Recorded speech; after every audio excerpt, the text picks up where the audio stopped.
Bonjour belle âme et bienvenue dans ce nouvel épisode d'Harmonisons.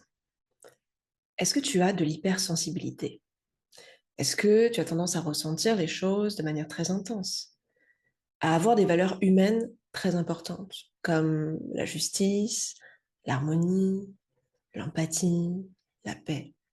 Et est-ce qu'il t'arrive de te sentir en décalage avec ce monde, comme si tu avais du mal à vraiment pouvoir être toi-même ou trouver ta place?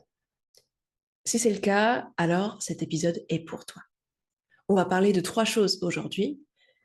Premièrement, comment est-ce que tu peux vivre dans ce monde tel qu'il est en ayant de l'hypersensibilité? Ensuite, dans un deuxième temps, on va voir comment est-ce que tes capacités d'hypersensible peuvent t'aider à réinventer le monde d'aujourd'hui. Et enfin, dans un dernier temps, on va voir comment est-ce que tes capacités d'hypersensible peuvent t'aider à construire un monde différent. Donc, prends-toi une tasse de thé, assieds-toi confortablement. Tu peux prendre de quoi noter aussi, si certains conseils, certaines idées pourraient t'intéresser. Juste avant de commencer, deux choses. La première, c'est oui, je me suis coupé les cheveux si tu me regardes sur YouTube. Donc, merci de remarquer, j'aime beaucoup. Et d'ailleurs, j'aurai une anecdote par rapport à ça dans la fin de l'épisode. Et deux, c'est un épisode qui va être moitié bien-être et moitié philosophie. Ce que je vais dire n'engage que mon opinion personnelle. Tout ce qui va concerner le bien-être, ça va être influencé par ma pratique en tant que thérapeute.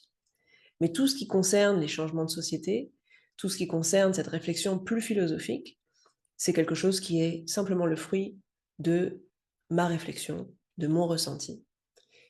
Dans la première partie de cet épisode, on va voir d'abord comment est-ce que tu peux exister avec ton hypersensibilité au sein du monde tel qu'il est déjà.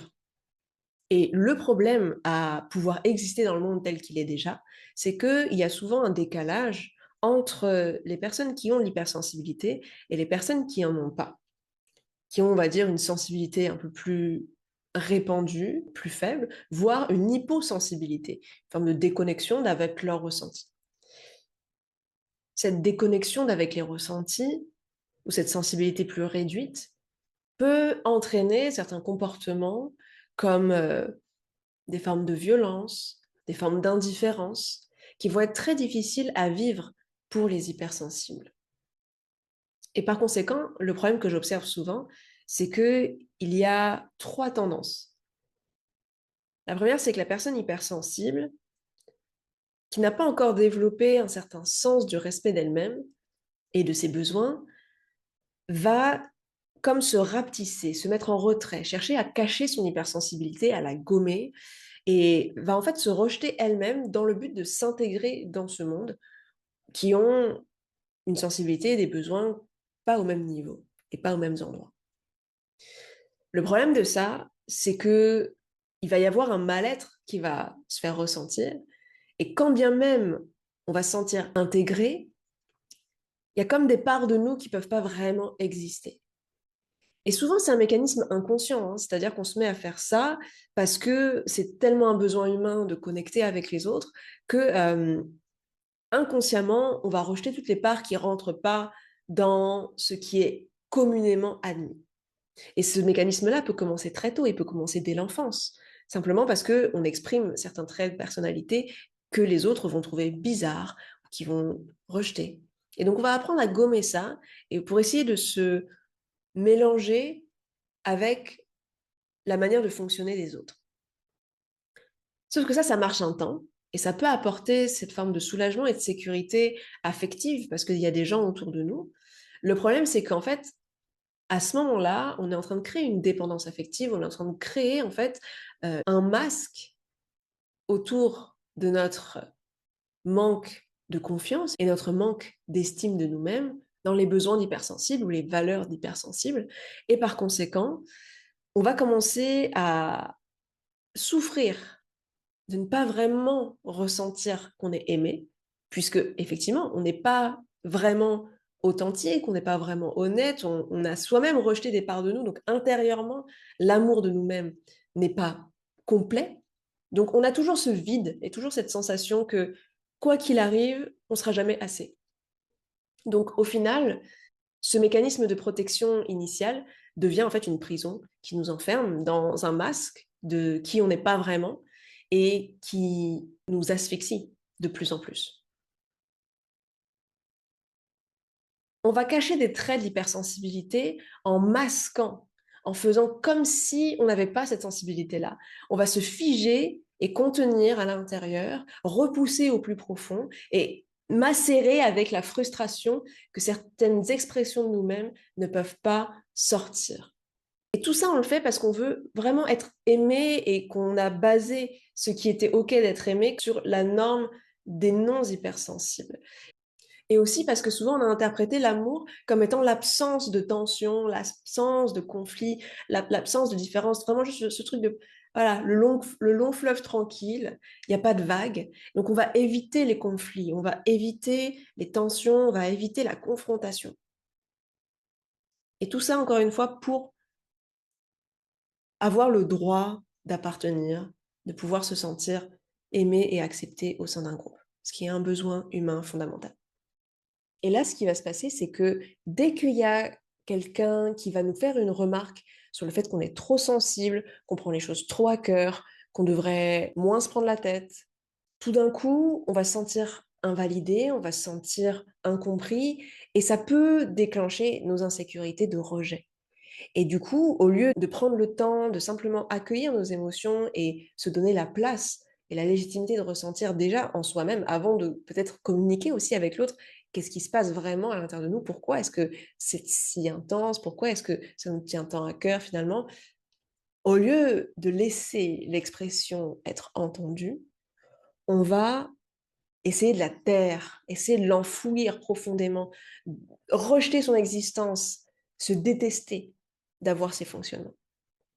Et ça nous use de plus en plus. Dans le bouddhisme, il y a cette notion que la douleur fait partie de la vie. On est en vie, c'est normal d'avoir mal régulièrement à certains endroits. Tout comme c'est normal aussi de vivre des bonnes choses, des choses agréables, d'avoir du plaisir.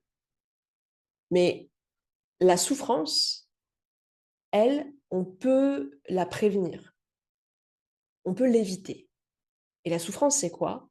C'est la douleur qu'on se rajoute par-dessus une douleur initiale.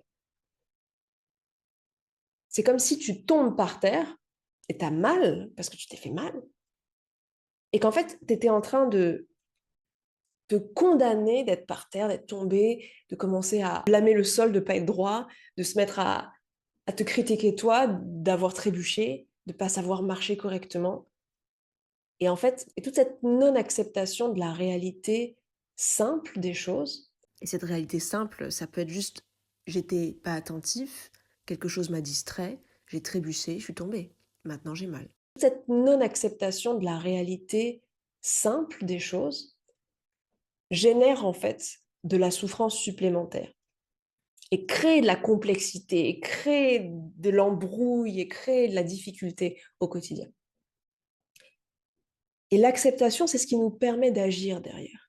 Le problème, c'est quand on est en réaction, on n'agit pas de la manière la plus constructive.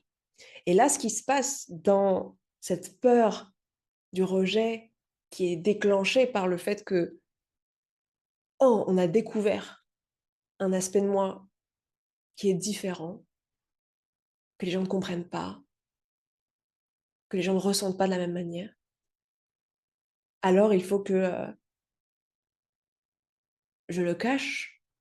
Et le fait de le cacher rend les choses beaucoup plus complexes derrière parce que je joue un rôle, parce que je fais semblant, parce que du coup les gens comprennent de moins en moins pourquoi dans plein de situations ça passe et je dis rien et pourquoi tout d'un coup j'explose ou que j'implose. Si la réalité factuelle, on pouvait l'embrasser simplement et la réalité, et ça demande du courage, c'est pas parce que c'est simple que c'est forcément facile, mais le fait de pouvoir l'accepter, ce qui va se passer, c'est qu'on va dire, ah bah oui, j'ai une grosse émotion. Là, ce sujet-là me touche particulièrement. Parce qu'en fait, c'est important pour moi. Tiens, le respect, la considération, c'est important. La paix, c'est important pour moi. C'est pour ça que je réagis si fort, en fait. Et donc, si on peut l'accepter pour soi, et ensuite essayer de communiquer dans la relation avec l'autre, si la personne, elle est ouverte, bien sûr, à la communication, si on peut le faire de manière respectueuse aussi de l'opinion de l'autre et de sa réalité, de sa sensibilité à elle, de ses valeurs à elle, qui sont peut-être différentes, c'est pour ça qu'on ne se comprend pas. Mais si on est capable de pouvoir créer ce lien malgré la différence, alors ce serait plus simple. Mais le problème, quand on cherche à se diminuer et qu'on a peur d'être rejeté pour l'hypersensibilité qu'on a, alors en fait, on va amplifier le mal-être. Et comme on est hypersensible, le mal-être va être perçu encore plus fort. Donc ça prend des proportions multipliées. Le deuxième cas de figure, c'est que on accepte l'hypersensibilité, on accepte les valeurs humaines, on accepte les émotions intenses, on accepte la sensibilité aux détails, on accepte toutes ces différences qui font que les hypersensibles perçoivent le monde différemment. Mais on a tellement besoin de reconnaissance par rapport à ça, et on a l'impression qu'en fait, c'est injuste que les autres ne nous reconnaissent pas là-dedans, qu'on va chercher à prouver qu'on est valide, qu'on va essayer de prouver qu'on mérite d'être respecté.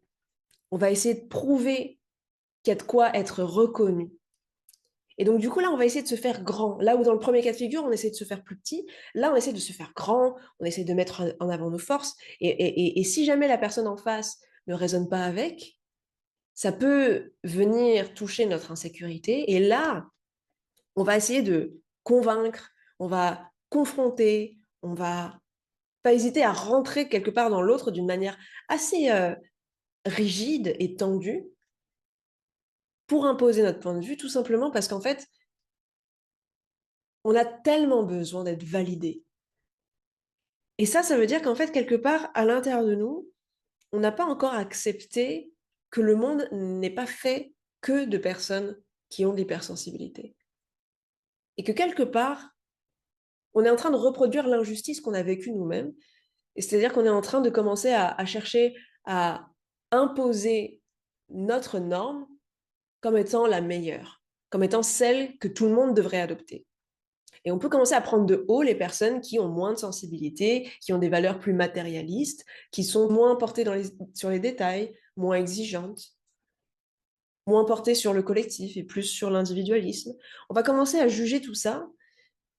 Et là aussi, on va vivre du coup cette scission avec le monde. Cette fois, c'est cette notion de pouvoir prendre sa place qui est compromise. Parce qu'en fait, on se donne la permission d'exister, mais quelque part, on est en train d'interdire aux autres d'exister dans leurs différences. Et à ce moment-là, nous, du coup, on a l'impression qu'on ne peut pas coexister dans le même monde ensemble. Donc, en fait, on ne peut pas vraiment prendre notre place.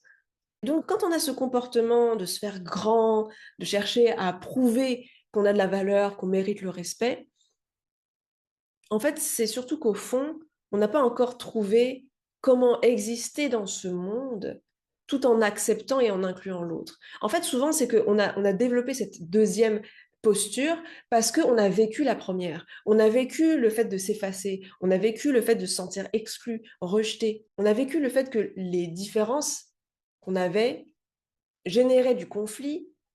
Et donc, dans un premier temps, peut-être on a choisi d'abord d'éteindre ces différences, et puis à un moment donné, juste parce qu'on fait un travail sur soi, ou juste parce qu'on n'en peut plus, on va sur l'autre côté du spectre, et on va revendiquer notre importance et notre légitimité à exister. Donc, c'est un processus qui est super naturel, et si toi, tu es là-dedans aujourd'hui, justement parce que tu as l'hypersensibilité et souvent des valeurs tournées sur l'humain, et que tu te reconnais, peut-être que tu vas être dur avec toi-même et te dire, mais comment je peux faire ça? C'est vraiment dégueulasse. Non, enfin, c'est bien que tu reconnaisses que c'est pas forcément aligné avec tes valeurs et que c'est pas la posture la plus constructive. Mais la raison pour laquelle ce mécanisme se fait, c'est qu'en fait, tu es en train d'apprendre à réintégrer les parts de toi et que des fois, ça passe par quelque chose d'un peu maladroit, d'un peu extrême et d'un peu violent parce qu'il y a une colère saine derrière. Une colère de j'ai le droit d'exister. et j'ai le droit de ressentir ce que je ressens. Et ma vision du monde est légitime. Mais pour pouvoir dépasser cet état, qui est un état de revendication et de besoin de reconnaissance, on a besoin de guérir des injustices passées.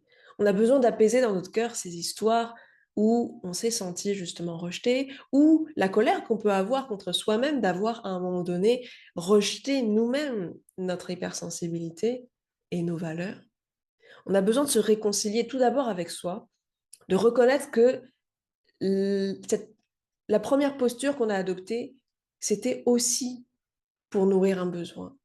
Et ce besoin de connexion, ce besoin d'appartenance qui est tellement humain. Et une fois que tu as récupéré ces deux besoins fondamentaux, ceux d'avoir le droit d'exister et de ressentir tel que tu es, et le droit aussi d'appartenir et d'être connecté avec d'autres de façon harmonieuse, alors tu peux prendre ta place et exister au sein du monde. C'est ce qu'on verra dans la deuxième partie. Mais juste avant, je vais te parler de qu'est-ce qui arrive quand on n'arrive pas à dépasser ce stade d'effacement total qui nous conduit à l'asphyxie, ou ce stade d'explosion et de revendication qui nous conduit à un conflit permanent avec le monde extérieur, et donc souvent beaucoup plus de rejet et d'incompréhension que de respect qu'on cherche au fond. Il va y avoir ce troisième cas de figure qui est qu'en fait, on va s'isoler. On va rentrer en autarcie. On va se dire qu'en fait, ce monde, de toute façon, il n'est pas fait pour nous. Soit on ne peut pas s'intégrer dedans en étant entier, soit on essaye de s'intégrer, mais le monde ne nous comprend pas. Et l'environnement ne change pas suffisamment pour qu'on puisse exister dedans pleinement. Donc on va se dire, bah, en fait, il n'y a pas de place pour moi dans ce monde, donc je vais me mettre à l'écart et je vais être dans ma petite bulle et je vais prendre soin de mes besoins et je vais vivre selon mes règles. Et ça, c'est souvent possible un temps. Et il y a des temps dans la vie où c'est possible et des temps où ça ne l'est pas. Quand j'ai fait mes recherches pour préparer cet épisode, j'ai vu qu'il y avait beaucoup de personnes qui, à la retraite, finalement choisissent cette autarcie parce que finalement, tout au cours de leur vie, elles n'ont pas vraiment pu trouver cet équilibre au sein du monde. Et donc, au moment de la retraite, bah, elles peuvent pleinement s'isoler et quelque part avoir la paix. Pourtant, j'ai pas l'impression que ce soit une paix qui soit si sereine que ça. C'est juste une absence de conflit et de tension, mais c'est pas pour autant que c'est très nourrissant, parce qu'encore une fois, le besoin de connexion, le besoin d'appartenance, il est fondamental chez l'être humain. Et ce besoin-là n'est pas nourri. Donc si je résume, en fait, les trois postures courantes, d'un côté, c'est d'avoir le syndrome d'infériorité. On a l'impression que les autres sont mieux et que nous, on doit se diminuer pour être intégrés. Ensuite, on a le syndrome de supériorité. On pense qu'en fait, on est mieux et que les autres sont moins bien, au final, qu'ils comprennent rien, qu'on est doué d'une perception qui est plus noble, qui est meilleure dans ce monde. Donc voilà, la compensation de l'infériorité, c'est de la supériorité. Ou alors, on rentre vraiment dans l'isolation et l'autarcie, et en fait, on est vraiment dans une bulle à part du monde. L'état qu'on a besoin de trouver, la posture qu'on a besoin de trouver, qui n'est aucune de ces trois-là, en tout cas, c'est aucune de ces trois-là qu'on veut stabiliser dans le temps. C'est naturel si on tombe dans l'une des trois temporairement, mais durablement, ça va pas être OK, ça va nuire à ton bien-être, ça va nuire à ton estime de toi. Donc la posture qui peut t'aider à nourrir ton bien-être et ton estime de toi avec ton hypersensibilité, c'est la posture du détachement interdépendant. Le détachement interdépendant, c'est quoi? L'interdépendance, c'est le fait d'accepter qu'on est connectés les uns aux autres et que dans ce monde, on ne peut pas vraiment exister sans la présence des autres. Il y a énormément de choses dans juste la circulation de l'apport de valeur, que ce soit l'alimentation, les services, les produits. Il y a tout un ensemble de mouvements et d'échanges qui se font, qui fait que notre vie, elle va être enrichie par celle des autres et qu'on va pouvoir du coup se concentrer sur un endroit où on va focaliser notre capacité à produire de la valeur pour le collectif. Et l'interdépendance, c'est ce qui a fait que jusqu'à présent, l'espèce humaine a pu se développer et perdurer dans le temps. Et il y a vraiment une part de notre identité qui est une identité sociale, qui est aussi comment on est perçu et comment on prend notre place au sein du monde. Maintenant, le détachement. Le détachement, c'est le fait de pouvoir être libre. Libre de ce que les autres vont penser, libre de ce que les autres vont ressentir au contact de nous. C'est très important parce que quand on a de l'hypersensibilité, ce qui peut arriver, c'est qu'on ressent tellement fort ce qui se passe chez l'autre qu'on peut vouloir réguler pour lui son système nerveux. On peut vouloir que ses émotions descendent, qu'il se sente bien, apaisé, parce qu'on a de l'empathie. Mais souvent, en fait, la réalité derrière ça, c'est pas tellement que une question d'altruisme, bien sûr, il y en a, mais c'est aussi une question de soi-même se sentir bien. Parce que l'être humain a des neurones miroirs qui font qu'il va ressentir ce que l'autre ressent de façon innée, de façon instinctive. On a tout ça dans une certaine mesure. Il y a quelques individus, certes, qui ne l'ont pas, mais c'est parce qu'ils ont été très très malmenés et qu'ils ont dû se développer en se coupant de ça. Mais on a tous une certaine dose d'empathie qui est accessible. C'est juste que les personnes qui ont de l'hypersensibilité ont souvent beaucoup plus d'empathie, ressentent beaucoup plus les émotions, captent beaucoup plus d'informations dans le non-verbal, dans la tonalité de la voix, dans les mouvements, dans les subtilités de ce qu'exprime une personne en face. Et du coup, ces neurones miroirs résonnent très fort avec ce que la personne en face ressent, et donc ça peut la mettre inconfortable si la personne en face se sent inconfortable. Typiquement, un des endroits gênants où ça va se sentir de manière concrète, c'est quand les hypersensibles sont connectés à des souffrances, des douleurs d'autres êtres humains à travers les médias, à travers les infos, à travers des documentaires, à travers des reportages. Souvent des humains qui sont déconnectés de leur réalité, qui sont peut-être à l'autre bout du monde ou dans une classe sociale très différente. Et c'est pas des personnes avec qui on a directement accès, mais on sent leur souffrance comme si c'était nos proches. Et du coup, ce qui va être embêtant, c'est que là, en fait, on est très connecté émotionnellement à quelqu'un et on voudrait pouvoir l'apaiser et réduire sa souffrance parce qu'on la sent dans nos tripes, sauf qu'on est impuissant. Sauf que la personne est beaucoup trop inaccessible, ou le problème beaucoup trop grand par rapport à là où nous, on peut agir. Et du coup, c'est là, typiquement dans ce type de contexte, que le détachement est fondamental à développer pour les personnes qui ont l'hypersensibilité. Le fait d'accepter de te détacher ici va te permettre de mieux utiliser ce super pouvoir qui te permet de rentrer en empathie avec l'humanité et ses besoins, puisque ces émotions sont des besoins qui sont nourris ou pas nourris. Donc cette force-là, tu vas pouvoir la mettre au service de ton environnement concret, tangible, là où tu as du pouvoir et là où tu peux apporter ta goutte du colibri. Donc c'est très important de comprendre que pour les personnes qui ont de l'hypersensibilité, le détachement est une ressource fondamentale à cultiver et à développer. C'est une capacité qui est importante et que justement, les personnes qui ont moins d'hypersensibilité ont souvent beaucoup plus de facilité à avoir du détachement. Ils ressentent moins viscéralement, moins intensément ce qui se passe autour d'eux et donc par conséquent, ils peuvent vaquer à leurs occupations, rester centrés sur leurs objectifs, sur leur vie, sans être à ce point affectés par ce que les autres ressentent ou pensent.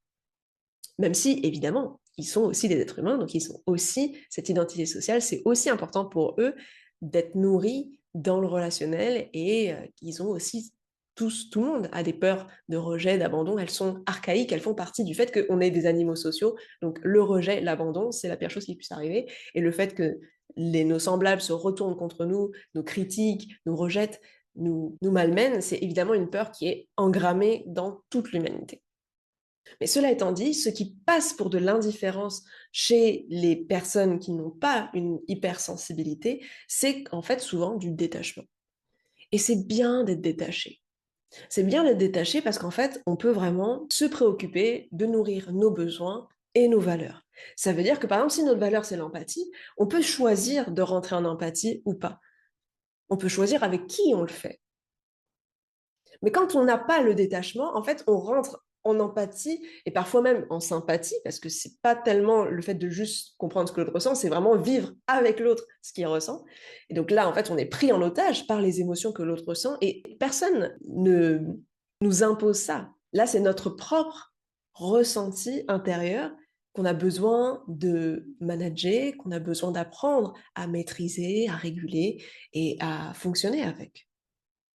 d'une manière qui reconnaît l'intensité, mais qui est aussi adaptée pour pouvoir réguler, parce qu'on a aussi le droit d'être régulé, on a le droit à la paix et on a le droit au détachement.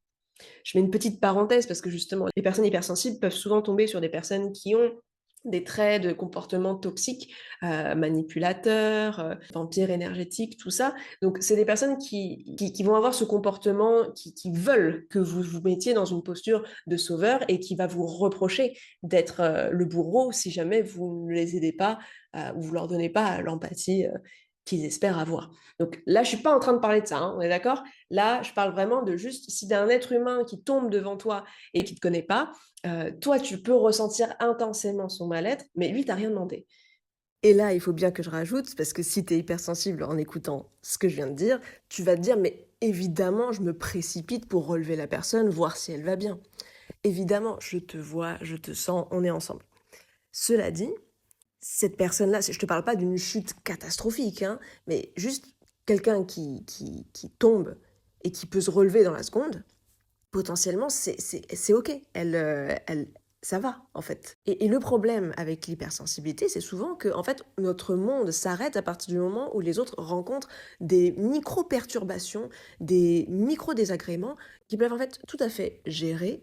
Et c'est juste qu'on a des valeurs maintenant qui sont des valeurs humaines de soutien, d'empathie, de connexion, de reconnaissance, de validation de l'autre. Et du coup, nous, on va choisir d'agir dans cette direction-là. Mais si on ne le fait pas, ou si parfois on ne le fait pas, c'est OK. C'est OK. Parce que peut-être que parfois on a une priorité qui est plus importante que ça, que peut-être qu'on a intégré que les gens sont capables de se débrouiller aussi seuls et que c'est OK de les laisser faire seuls. C'est simplement se donner la liberté de pouvoir choisir d'agir ou non, mais de ne pas être dans la réaction. Même si, tu vois, ce mécanisme de réaction, il est inné et c'est simplement qu'il est beaucoup plus décuplé chez les hypersensibles. Donc le détachement interdépendant, c'est ce qui nous permet d'allier à la fois le fait d'exister en tant que personne avec des besoins spécifiques et des valeurs spécifiques, tout en ayant conscience qu'on vit dans un monde qui est plus grand que nous et que dans ce monde-là, il y a des personnes qui fonctionnent différemment et qui ont aussi leur raison d'être. Et leurs différences ont des forces et des faiblesses. Et ça dépend en plus des contextes. Tout comme nous, avec l'hypersensibilité, on a des forces et des faiblesses et tout dépend des contextes. Il y a des contextes où avoir une grande sensibilité, une grande attention aux détails, avoir des valeurs humaines qui sont très développées, c'est une force. Mais il y a des endroits où c'est au contraire, ça nous ralentit, c'est difficile. Bah, de l'autre côté, les personnes qui ont moins de sensibilité vont être beaucoup plus à l'aise, par exemple dans des tâches très matérialistes, mécaniques, des choses qui n'ont pas besoin d'affect pour fonctionner, quelque chose qui au contraire va être très factuel, très protocolé. Souvent, les personnes qui ont l'hypersensibilité sont très fortes dans tout ce qui est domaine artistique, créatif, parce que c'est un endroit où on exprime la sensibilité, où on a besoin de cette touche de connexion émotionnelle et d'intelligence émotionnelle pour pouvoir parler, envoyer des messages, être compris, connecter avec les autres, faire ressentir des choses ensemble. Et certaines personnes qui ont moins de sensibilité, c'est pas facile pour elles de produire de la valeur sur ces domaines-là plus créatifs et artistiques. Et là, évidemment, si tu écoutes ça et que tu te sens à la fois hypersensible et à la fois capable de gérer des choses très très factuelles, évidemment, je t'entends, je te vois. Je fais exprès des grosses généralisations un peu grotesques, mais dans les faits, mon propos, ce qu'il veut dire, c'est que il y a une raison pour laquelle chaque être humain existe. Et si on est capable de reconnaître les forces de chacun, ainsi que les faiblesses en fonction des contextes, on va pouvoir mieux apprendre à vivre ensemble. Et moins essayer de chercher à contrôler l'autre, à diriger l'autre pour qu'il rentre dans la case qu'on aimerait qu'il soit et qu'on va pouvoir plus vraiment connecter ou simplement se détacher parce que des fois, il y a des relations qui ne sont pas faites pour fonctionner sur la proximité, sur la durée et c'est OK. Il y a une chose qui est très cool aussi avec l'interdépendance, c'est le fait que ça te pousse à trouver les endroits où tu peux apporter de la valeur aux autres en étant qui tu es, avec ta sensibilité, avec tes valeurs et tous les autres aspects de ta personnalité, bien sûr. Et de l'autre côté, ça te pousse aussi à trouver les endroits où tu peux le mieux recevoir ce que les autres qui sont différents de toi peuvent t'apporter. Parce qu'ils ont des choses à t'apporter. Parce qu'on se complémente. Parce qu'on peut fonctionner ensemble grâce à nos différences et créer quelque chose de plus grand qui nous dépasse parce qu'on met nos efforts communs dans la même direction, avec chacun nos spécificités, nos forces, notre sensibilité propre. Maintenant, on va pouvoir entrer dans la deuxième partie de cet épisode, qui est comment est-ce qu'on peut réinventer le monde qui existe déjà. Réinventer dans le sens d'infuser les valeurs et les spécificités auxquelles les hypersensibles ont de l'intérêt qu'ils ou elles perçoivent. Mais aussi, comment est-ce qu'on peut réinventer notre approche de l'intégration au sein du monde, dans des environnements, dans des structures qui existent déjà. Je sais que c'est injuste parce que jusqu'à présent, le monde a été majoritairement conçu par des personnes qui ont une sensibilité plus basse que les personnes qui ont l'hypersensibilité, mais c'est comme ça. Pour le moment, c'est comme ça. Et la bonne nouvelle, c'est que la tendance va à intégrer de plus en plus les personnes qui ont les qualités, les valeurs humaines compatibles avec les personnes qui ont l'hypersensibilité.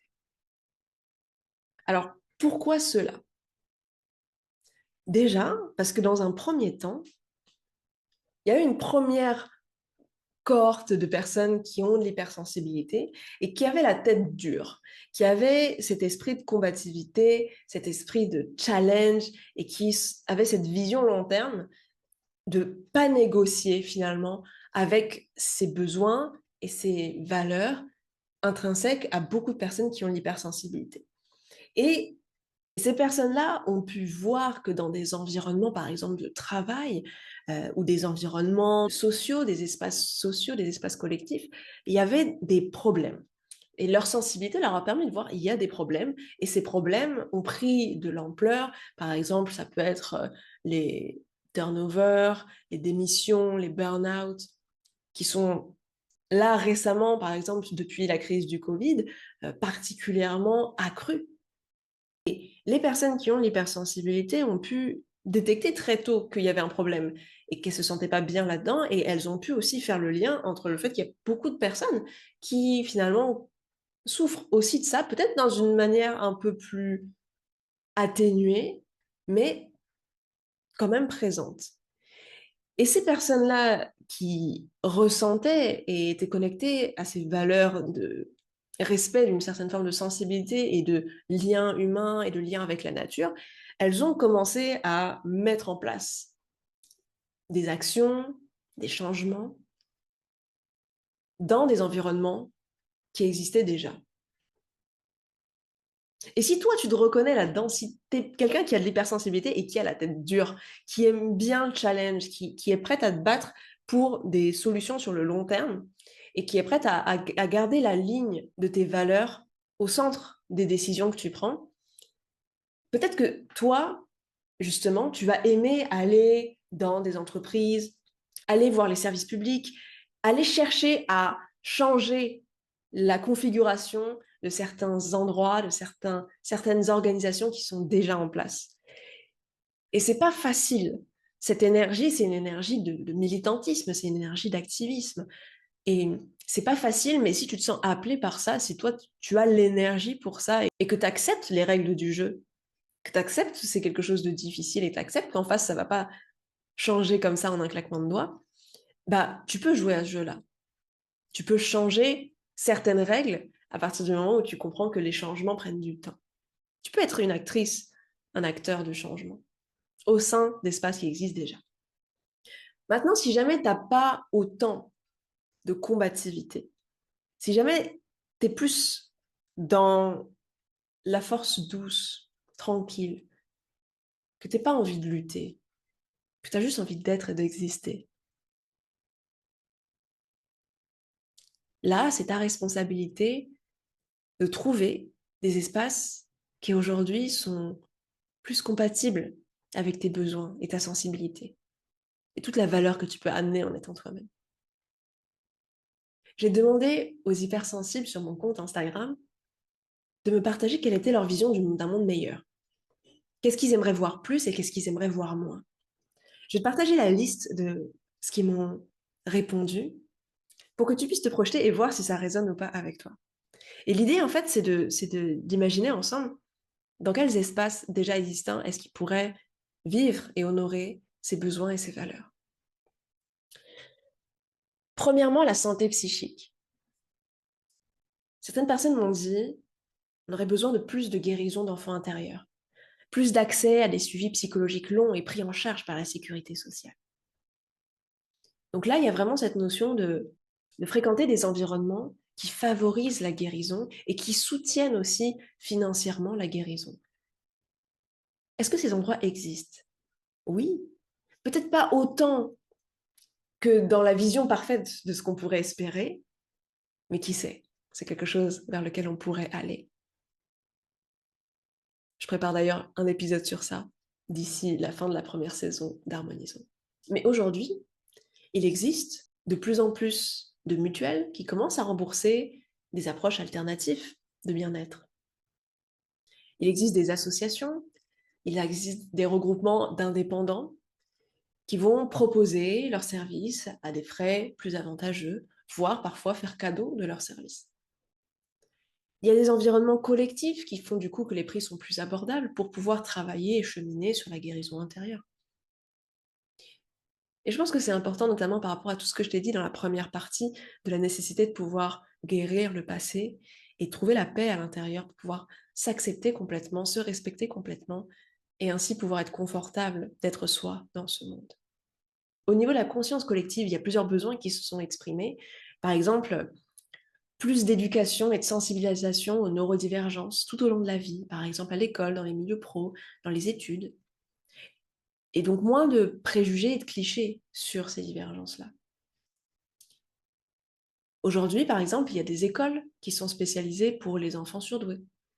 Il y a des programmes d'accompagnement pour les différentes divergences. Et donc, l'hypersensibilité, c'est souvent un facteur présent chez beaucoup de personnes qui ont des neurodivergences.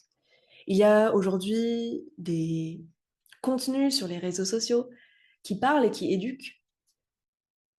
Il y a des associations et des indépendants qui œuvrent dans le domaine du bien-être, le domaine de la psychologie, et qui peuvent intervenir, par exemple, dans les écoles, peuvent intervenir sur les lieux de travail. D'ailleurs, en parlant de travail, on va partager que ce serait bien qu'il y ait plus d'adaptation au rythme de travail et d'emploi du temps pour les personnes qui ont de l'hypersensibilité ou qui ont des divergences de fonctionnement. Et il y a probablement des espaces qui existent, et je te l'accorde, c'est peut-être plus difficile à trouver, mais c'est pas impossible. Si tu vises sur le long terme le fait que tes besoins soient nourris, garde ouvert cet espace de recherche pour ces endroits-là qui existent. Et peut-être trouver des métiers dans lesquels il y a cette possibilité-là de gérer ton temps à ta manière. Par exemple, typiquement, quand on est freelance ou indépendant, c'est quelque chose que beaucoup d'hypersensibles choisissent comme mode de vie et de travail, tout simplement parce que c'est toi qui gères ton emploi du temps. Et s'il y a des moments où ton énergie est plus basse, ou il y a des moments un peu plus chaotiques, c'est OK parce que tu peux rééquilibrer avec d'autres moments où tu es en hyper productivité, en hyper focus. Mais il y a peut-être des missions, certains postes de travail où c'est possible aussi de fonctionner en étant très très autonome. Donc continue à te renseigner et à chercher, à ouvrir ton esprit et donc à trouver ces solutions et pouvoir du coup aussi les diffuser autour de toi, car je pense que beaucoup de personnes sont aussi dans cette recherche. Ensuite, concernant l'environnement, j'ai eu une réponse qui venait du cœur qui disait vraiment moins d'open space, moins d'open space et moins de bruit.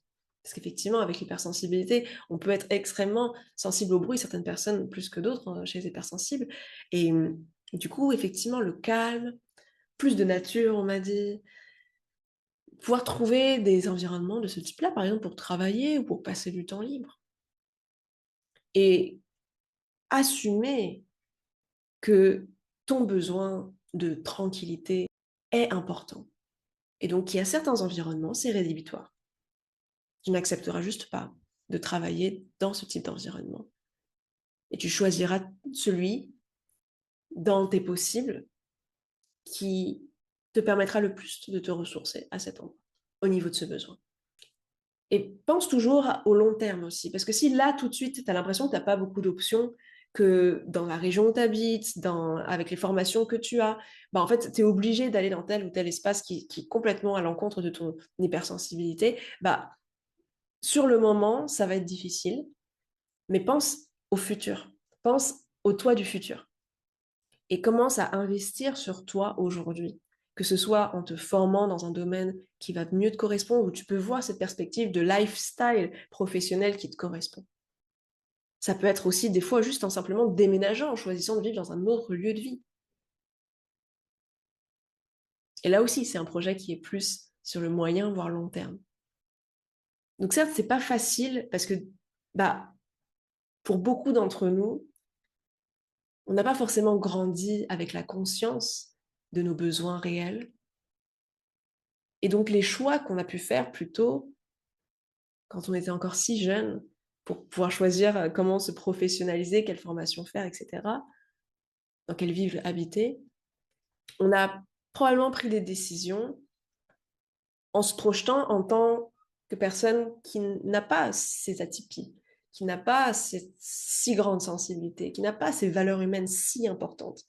Et donc on s'est retrouvé confronté à un monde qui n'était pas adapté pour nous, mais parce qu'on a réfléchi comme une personne qui est adaptée à ce monde-là, pas comme quelqu'un qui a de l'hypersensibilité et ta forme d'hypersensibilité, parce qu'il y a plein de formes d'hypersensibilité. Donc c'est important de te connaître toi pour savoir quels sont tes besoins à toi.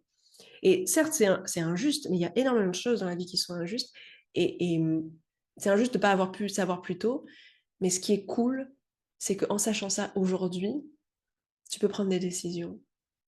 Et probablement aussi impacter les générations après toi à prendre de meilleures décisions. Ensuite, il y a le plus de réponses que j'ai reçues qui concernaient le comportement social. Moins de jugement, moins d'hypocrisie, moins de sarcasme, moins de mépris, moins de volonté de domination, moins de guerre, moins de destruction, moins de violence, moins d'autorité, plus d'honnêteté, plus de paix, plus d'unité, plus de bienveillance, plus de partage, plus d'empathie, plus d'écoute et de volonté de découvrir l'autre dans sa singularité. Si tu cherches par exemple un travail, vise des environnements sociaux qui ont ce type de valeurs en place, une culture d'entreprise qui a ça en place. Si c'est des petites entreprises, ça peut même encore être beaucoup plus courant de trouver ça, parce que le nombre de collaborateurs est beaucoup plus restreint, et donc on est beaucoup plus proche. Et rappelle-toi aussi que peut-être que derrière certains des comportements sociaux que tu condamnes, il y a peut-être deux choses qu'on a déjà abordées plus tôt. La première, c'est que peut-être ça te met mal à l'aise parce qu'il y a trop d'attachement et que tu ressens trop ce que l'autre ressent, donc forcément ça te fait du mal de voir l'autre dans cet état-là. Par exemple, quelqu'un qui est en train d'éprouver du mépris, c'est pas forcément une émotion agréable. Donc si tu es plus détaché déjà, tu vas mieux le vivre et donc tu vas pouvoir laisser l'autre exister et toi prendre ta place aussi par rapport à tes besoins de paix.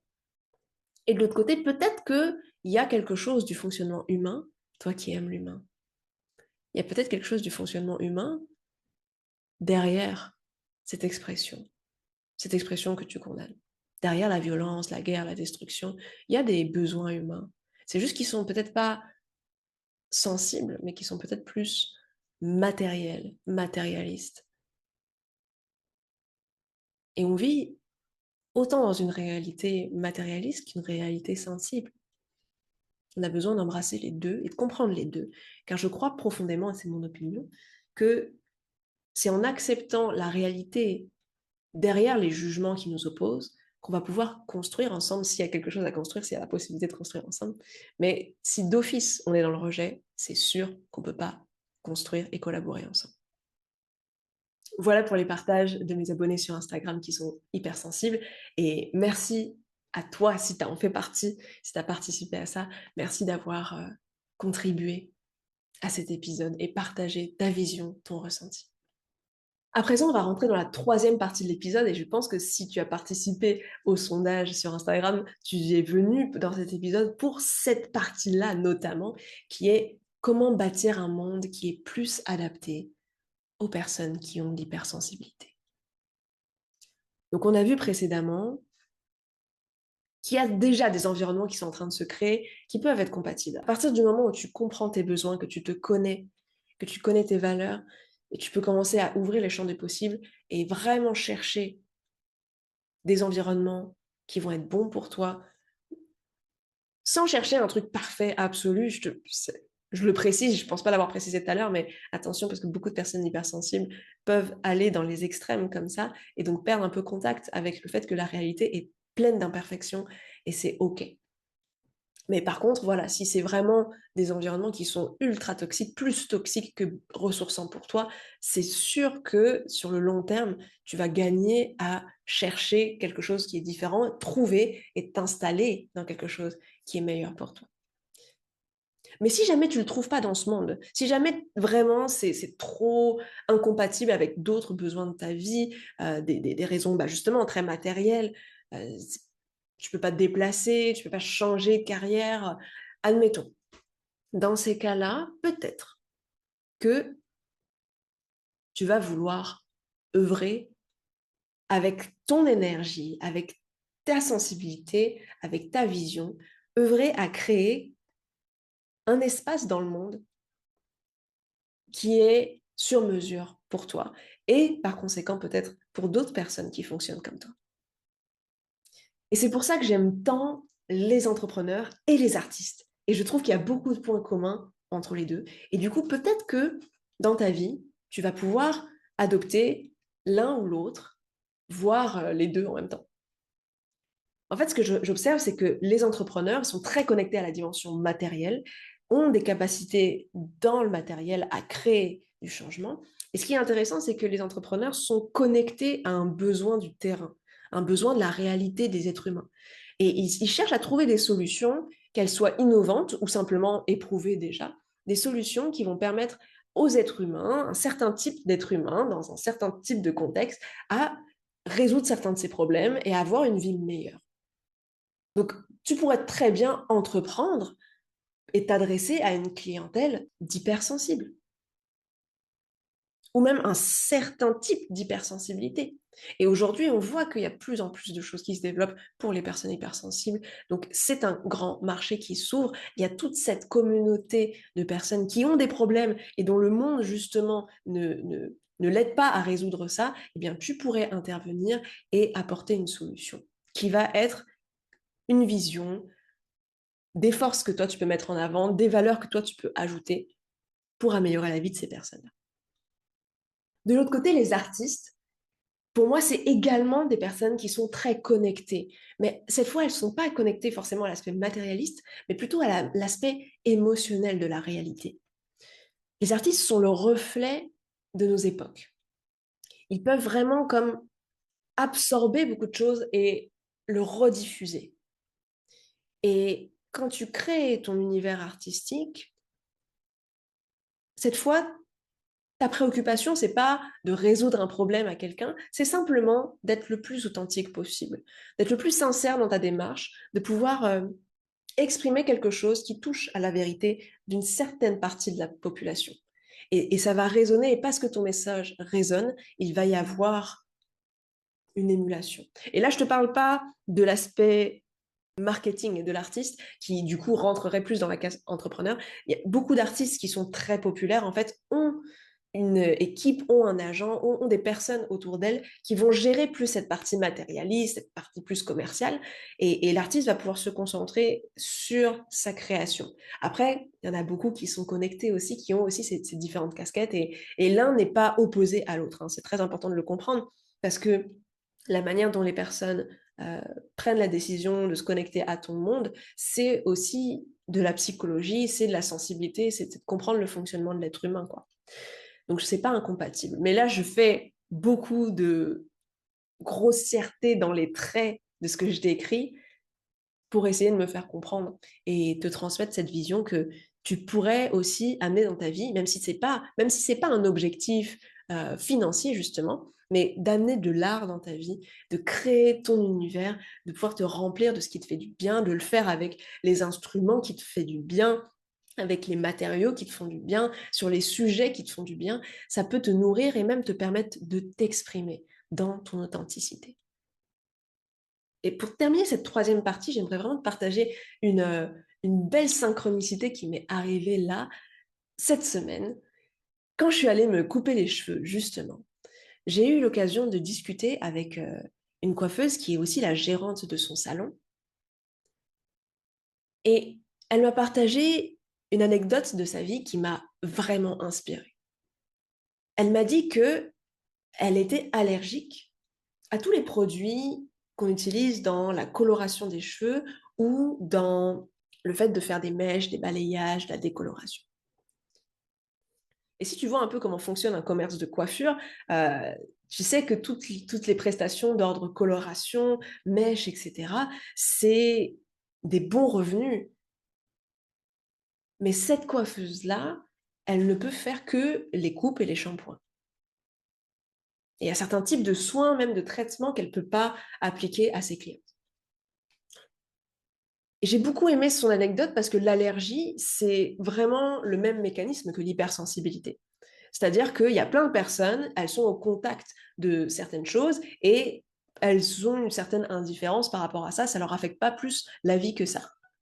Mais les personnes qui ont de l'allergie, eh ben, en fait, ça va être intolérable et ça va pas être possible pour elles de s'exposer trop souvent, trop longtemps et dans une certaine quantité à ces produits, à ces environnements, à ces particules, à ces choses-là. L'hypersensibilité, c'est pareil. C'est-à-dire qu'il y a certaines choses qui existent dans le monde qui prennent une ampleur considérable et déstabilisent les personnes qui sont hypersensibles. Et ça les empêche de pouvoir se sentir bien et de fonctionner correctement dans cet environnement s'il est trop intense ou trop fréquent. Du coup, j'ai demandé à la coiffeuse, mais comment t'as fait? Comment t'as fait du coup? Et ce qu'elle m'a dit, c'est qu'en fait, elle a appris qu'elle était allergique en école de coiffure.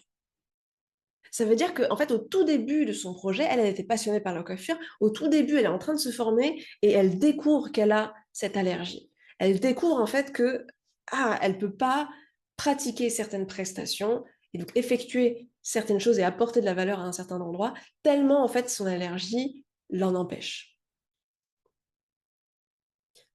Ça aurait été super compréhensible qu'elle décide d'abandonner et qu'elle se dise de toute façon, si je peux pas exécuter la moitié des prestations, en fait, ça sert à rien que j'y aille, quoi.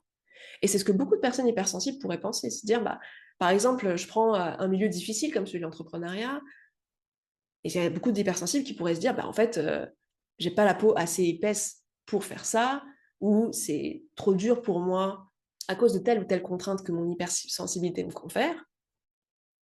Et pour très bien se dire, bah, du coup, il faut que je renonce à ce rêve-là. Même s'il y a quelque chose en moi qui m'appelle là-dedans, il faudrait que je renonce à ça. Mais l'histoire de cette coiffeuse est super intéressante parce que ce qui se passe, c'est qu'elle me dit, moi, je suis passionnée. Je me suis dit, je vais trouver un moyen. Et le moyen qu'elle a trouvé, c'était d'ouvrir son propre salon. Donc, elle s'est dit, moi, si je peux pas le faire, parce que c'est un endroit où je suis trop sensible, où ça me fait trop du mal, mais que j'ai quand même besoin de ça pour pouvoir concrétiser mon projet, bah, je vais amener des personnes avec moi. Je vais m'associer.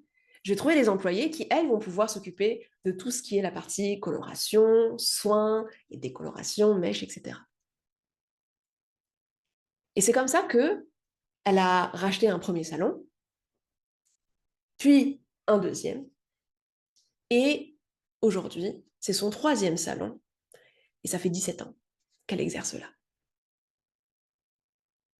Donc elle a réussi à poursuivre son rêve. Elle a accepté cette sensibilité extrême qu'elle avait.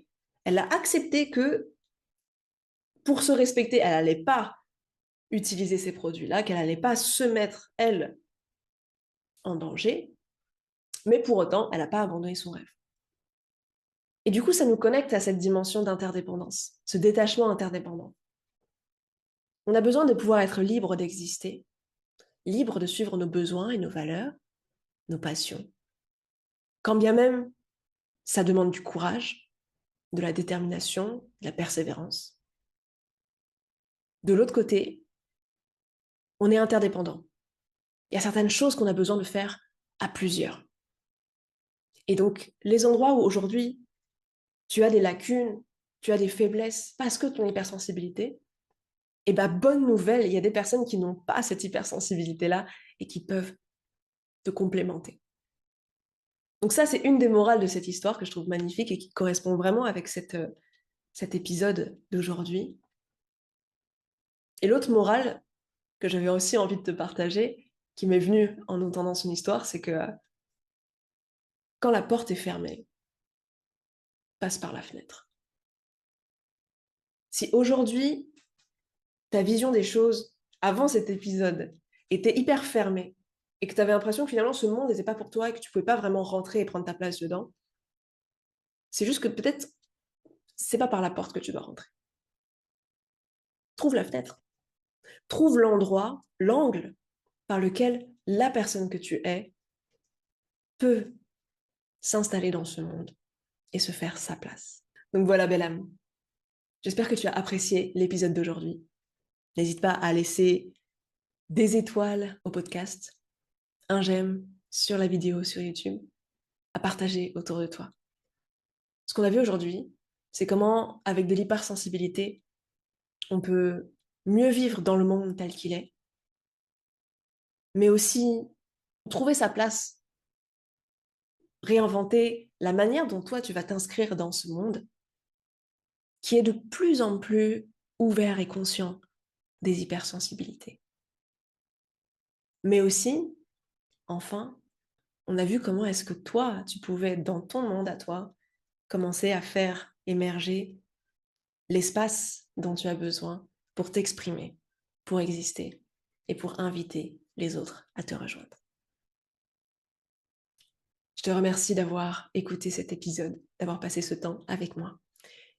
Et je te souhaite, belle âme, de t'aimer, de te respecter et de prendre ta place au sein de ce monde. Je t'embrasse.